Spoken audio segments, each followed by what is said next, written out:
Você já pensou em construir uma casa para vender ou então para alugar e assim ter uma renda extra? Eu imagino que sim. No Brasil mesmo, existem pessoas que não trabalham e vivem só dessa renda. E se eu te falar que você pode hoje ser uma dessas pessoas que para começar você não precisa de muito dinheiro? No vídeo de hoje eu vou te apresentar os fundos imobiliários, te falar como eles funcionam e como você pode viver de renda. E como sempre, de uma forma fácil e intuitiva e que não seja cheio de termos técnicos como, enfim, você vê por aí no YouTube, né? Como sempre, meu objetivo aqui é te apresentar mais uma opção para te auxiliar no acúmulo de patrimônio. Mas antes disso, eu peço a você que já é inscrito aqui do canal, que já conhece, já soltar aquele like na confiança, porque você já sabe que o conteúdo vai ser bom, vai ser explicativo e que pode sim ajudar muitas pessoas. Agora você que está chegando agora, conheceu agora o canal, o YouTube te recomendou por algum motivo, eu peço para que você assista o vídeo até o final e se ele for de alguma forma informativo para você, se conseguir te ajudar de algum modo, aí sim eu te convido a fazer parte desse projeto, desse canal, com a sua inscrição e aí sim seu like será muito bem-vindo. Então pessoal, essa modalidade de investimento que você pode encontrar na Bolsa de Valores, ela é focada, como o nome já diz, no mercado imobiliário. Mas se você está pensando que o mercado imobiliário se resume só a construir casa, vender apartamento, esse tipo de coisa,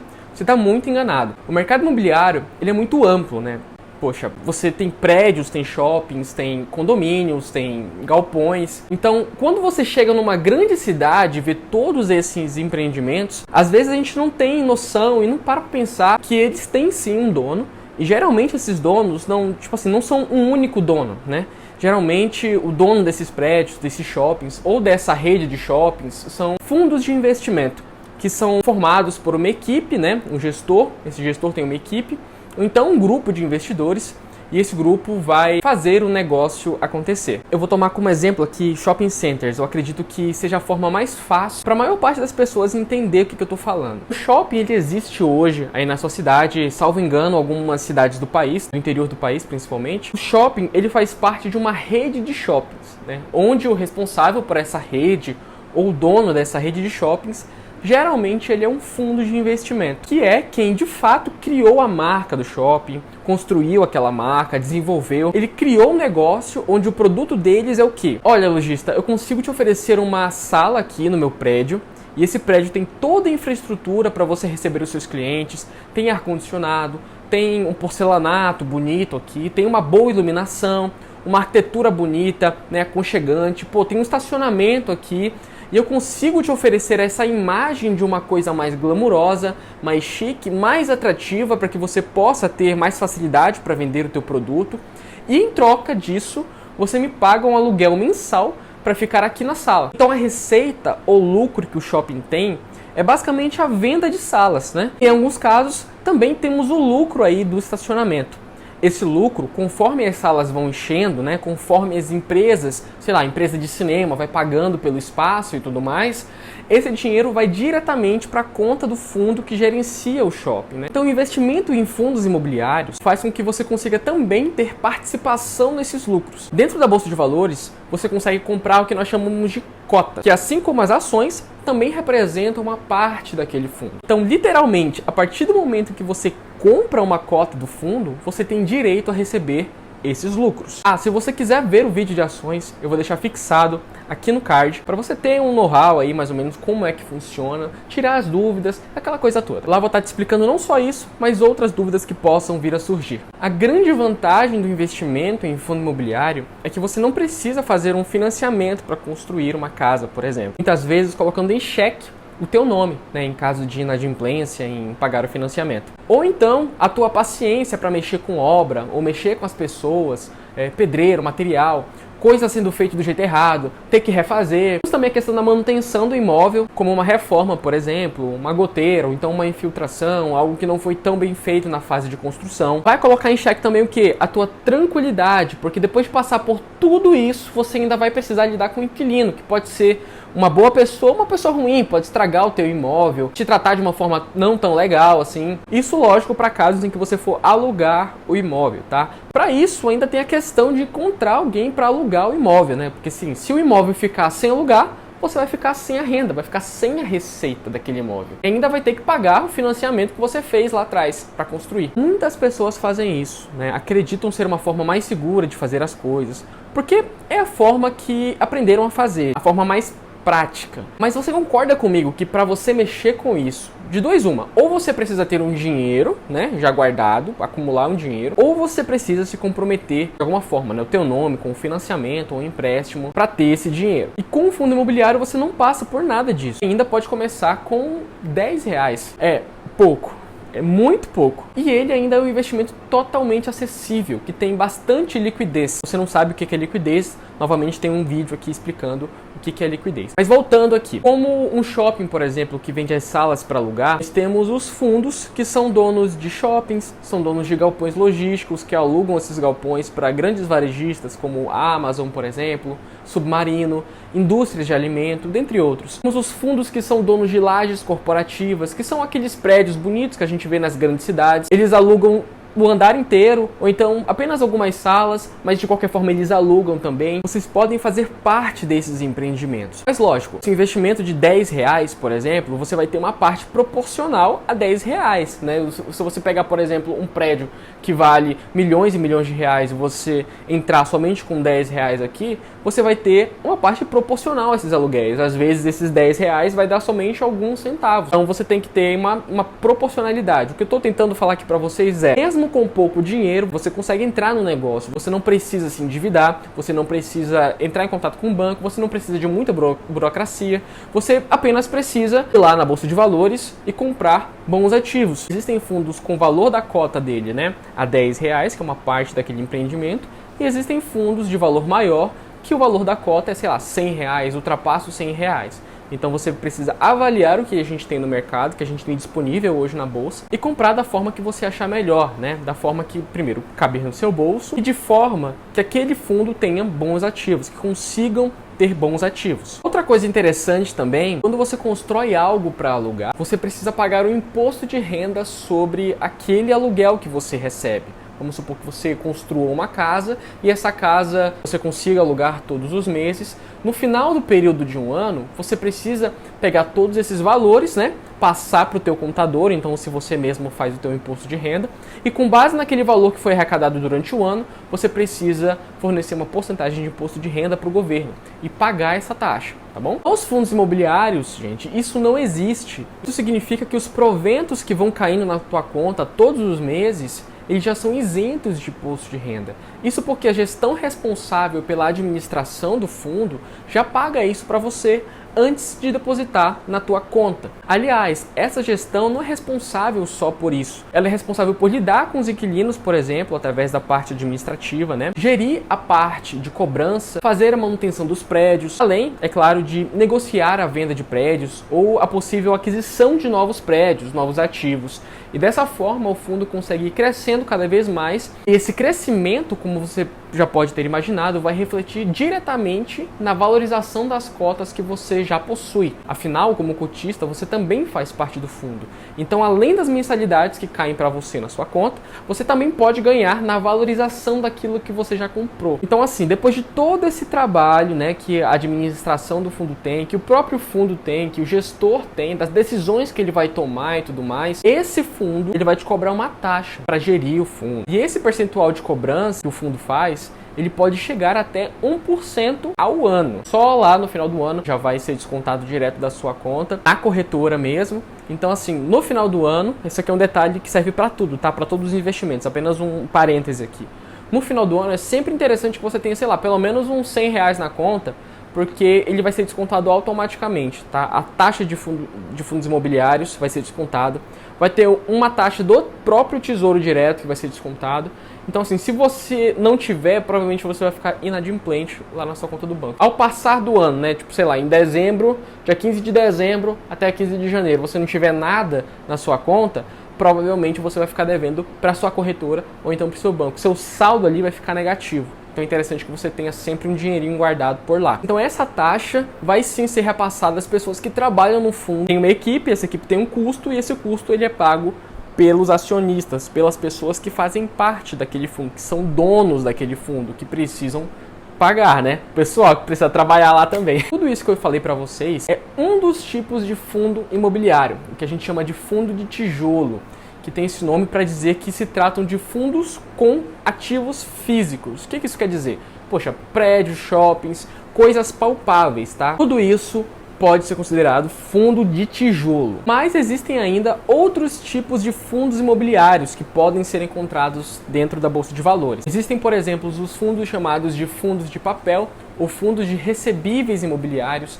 Esses fundos, ao invés de possuírem shoppings e tudo mais, são donos de investimentos que emprestam esse dinheiro para as empresas realizarem a construção de casas, shoppings e etc. Então, ao invés do fundo ter como cliente o lojista, né, a pessoa que vai lá e fazer a locação, ou então a empresa que vai locar a laje corporativa, por exemplo, os clientes desse tipo de fundo imobiliário, que é o fundo de papel, vão ser as empresas construtoras, incorporadoras, ou até mesmo outros fundos que são focados na construção de ativos imobiliários. Você deve estar imaginando que esse tipo de investimento se assimila muito com aquele tipo de investimento da renda fixa que a gente conhece como CRI, que se eu tiver já feito um vídeo sobre CRIs, ele vai aparecer aqui no card, ó, para vocês. Então esse tipo de fundo de papel, ele é basicamente um CRI, só que na renda variável, tá bom? É basicamente isso. Ele vai pegar a grana e vai emprestar para as pessoas construírem ou para investirem exclusivamente nessa parte imobiliária. Outro tipo de fundos são chamados fundos de desenvolvimento, que é até um pouco parecido com o fundo de tijolo, tá?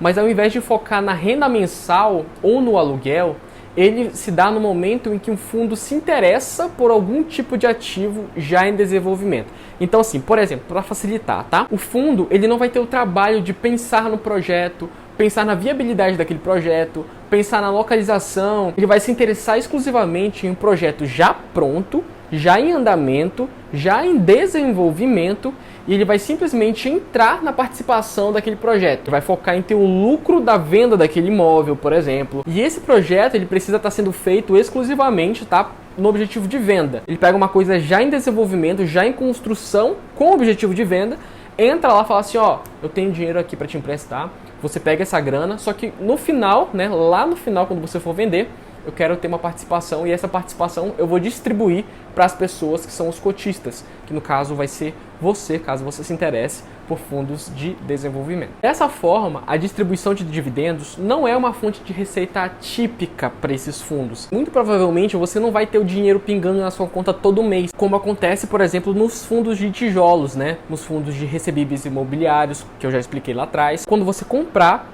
pensa que não vai ser uma fonte recorrente de renda, vai ser somente uma fonte posterior. Quando o fundo conseguir vender as unidades, aí sim ele vai te repassar uma parte desse dinheiro. No entanto, é possível que alguns fundos de desenvolvimento imobiliário distribuam dividendos de forma esporádica. Tipo assim, caso haja algum tipo de receita extraordinária, como a venda antecipada de algum imóvel, por exemplo, ou então a conclusão antecipada de algum tipo de projeto.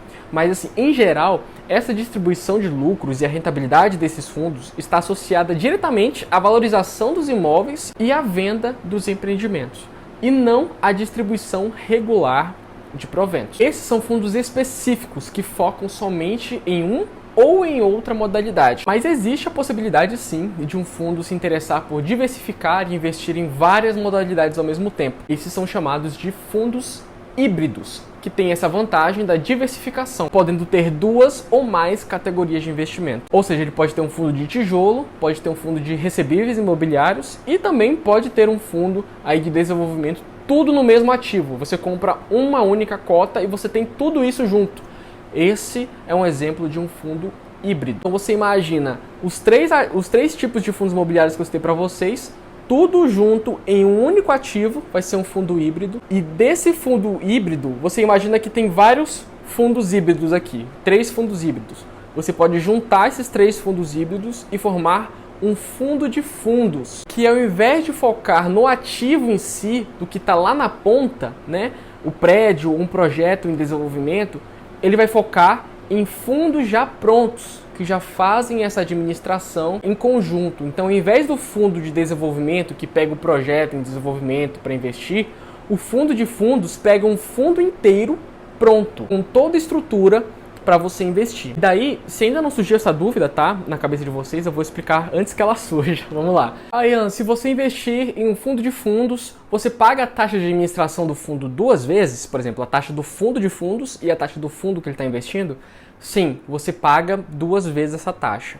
E essa é uma desvantagem do fundo de fundos, tá? A vantagem é justamente a diversificação, né? Você vai ter ali, como é um fundo que tem outro fundo que pode ter várias outras coisas, você tem uma diversificação muito ampla com o fundo de fundos, tá bom? Só que tem essa desvantagem de você pagar taxa de administração 2 vezes. Você está exposto a uma segurança muito maior, mais difícil que todos os ativos que estiverem em todos os outros fundos possam vir a falir, possam vir a não receber os aluguéis. É muito mais difícil que isso aconteça ao mesmo tempo em um fundo de fundos do que em um fundo de shoppings específico, entendeu? Que, por exemplo, a gente teve a pandemia aí que parou os shoppings, então esse fundo de shoppings, além de ter desvalorizado, ele diminuiu aí a sua arrecadação com o aluguel das salas. Isso é um exemplo muito clássico que pode acontecer. No fundo de fundos, isso é um pouco mais difícil de acontecer com tudo ao mesmo tempo. Eu, particularmente, tenho fundo de fundos e, sinceramente, é a modalidade que eu mais gosto. Por mais que eu precise pagar a taxa 2 vezes, tem essa vantagem da segurança, da diversificação, de eu não precisar ficar me preocupando tanto quanto um fundo de tijolo mais específico, ou um fundo de recebíveis imobiliários, por exemplo, mais específico, né? Eu tenho uma segurança melhor. Lembrando, pessoal, que a cota que você comprar de qualquer um desses fundos, tá? Vai ter sim uma oscilação no mercado de acordo com que elas vão se tornando mais ou menos atrativas. Então, por exemplo, como se trata de um investimento de renda variável, o teu patrimônio vai variar todos os dias. Assim como em ações, não é interessante você entrar nesse tipo de investimento se você ficar com medo, se você ficar bitolado, olhando cotação todo dia. Não. Eu fiz esse vídeo inteiro aqui para você, para te explicar como o investimento funciona e te informar como ele vai te remunerar, justamente para não acontecer esse tipo de coisa, para você não ter que ficar com medo se alguma cota cair, ou então se algum cliente deixar de pagar o aluguel, por exemplo. As cotas vão cair de preço quando existirem investimentos mais atrativos, como agora, por exemplo, que a taxa Selic está mais alta e investimentos de renda fixa estão remunerando mais. Esse tipo de coisa vai acontecer. Os fundos imobiliários agora estão em queda, então para você que está começando, é uma ótima oportunidade, porque você vai estar investindo enquanto eles não estão atrativos, e assim que a taxa Selic diminuir, assim que os investimentos de renda fixa se tornarem menos atrativos, logicamente as pessoas que agem com mais emoção dentro da bolsa vão retirar o dinheiro daqui e vão colocar em renda variável, que elas vão saber que naquele momento ele vai estar rendendo melhor. Só que você já vai ter chegado antes. Se você chegou antes, você não vai sofrer com o fato de ser mais uma sardinha, o fato de ser mais um na manada, que é o quê? Você conseguir comprar as coisas quando elas já estiverem sido valorizadas. Então a intenção desse vídeo aqui não só é te informar, mas é te alertar que nós estamos hoje, né? Estamos aqui em abril de 2023, em um momento interessante para fazer a compra desses ativos. Lembrando que isso aqui não é uma recomendação, tá bom? Eu tô te falando aqui que estamos em um momento interessante. Você vai, por livre e espontânea vontade, decidir se vai ou não alocar o teu dinheiro nesse tipo de investimento que eu estou te apresentando. É interessante, novamente, que você tenha uma reserva de emergência antes, é interessante que você tenha uma segurança financeira, uma estabilidade financeira antes de colocar o teu dinheiro nesse tipo de investimento. Não vai colocar tudo que você tem em uma coisa só. Lembrem sempre disso. E por último, mas não menos importante, um detalhe sobre fundos imobiliários, que é a hora de você vender a cota. Caso isso venha a acontecer, diferentemente das ações, onde você era isento do pagamento de imposto de renda das ações com lucro, tá bom? Se você fizer uma operação com lucro até 20 mil reais, você seria isento. Nos fundos imobiliários, isso não existe. Se você tiver R$1 de lucro na venda de uma cota de fundo imobiliário, você paga 20% em cima desse lucro. Então, se você comprar uma cota de qualquer fundo imobiliário que eu citei aqui por R$100, por exemplo, e ela chegou ao valor de R$120, o teu imposto deverá ser calculado nos 20% de lucro dos R$20 e não nos R$120. Então assim, você não vai pagar R$24, que seria o equivalente a 20% de 120, né? Você vai pagar R$4, que é o equivalente a 20% de R$20. Então, diferente da renda fixa, esse imposto do lucro não é retido automaticamente. No Tesouro Direto, por exemplo, se você for vender, ele vai ser retido automaticamente. Aqui na renda variável, você vai ter um trabalho a mais, que é fazer esse pagamento. Esse pagamento vai ser feito por meio de um documento chamado DARF, que eu também te ensino aqui nesse vídeo, tá? A como fazer esse tipo de emissão. E eu não vou fazer essa emissão aqui, senão esse vídeo vai ficar muito mais longo do que ele já tá. E esse pagamento, ele pode ser feito assim como nas ações, até o último dia útil do mês subsequente ao mês que você fez a venda. Então, por exemplo, se você fez a venda hoje, eu fiz a venda hoje aqui, em abril de 2023, eu tenho como prazo fazer a emissão dessa DARF até maio de 2023, o último dia útil de maio de 2023, tá bom? Então, preciso fazer a emissão e o pagamento até o último dia útil de maio de 2023. Então, meus caros, eu espero que eu tenha sido claro aqui no vídeo. Se você tem alguma dúvida, você, como sempre, pode comentar aqui embaixo, que eu teria o prazer de estar respondendo aqui a dúvida de vocês, seja por algum comentário, ou então por até mesmo algum vídeo separado. Você pode me dar ideia de vídeo para colocar aqui, por exemplo. Se você é novo aqui no canal, que esse vídeo te agregou de alguma forma, tirou alguma coisa, alguma dúvida de você, enfim, se você gostou de alguma forma do jeito que eu explico, eu te convido a fazer parte desse projeto aqui no YouTube, tá bom? Eu ficaria honrado em tê-lo como inscrito. Te convido a dar o like aqui no vídeo, enfim, seguir as minhas redes sociais que estão aqui na descrição também, tá bom? Enfim, seja muito bem-vindo. Eu agradeço novamente o teu tempo aqui, te agradeço por ter visto o vídeo até o final. E é isso, eu te espero em mais um próximo vídeo aqui da B3 do Cerrado, tá bom? Tchau!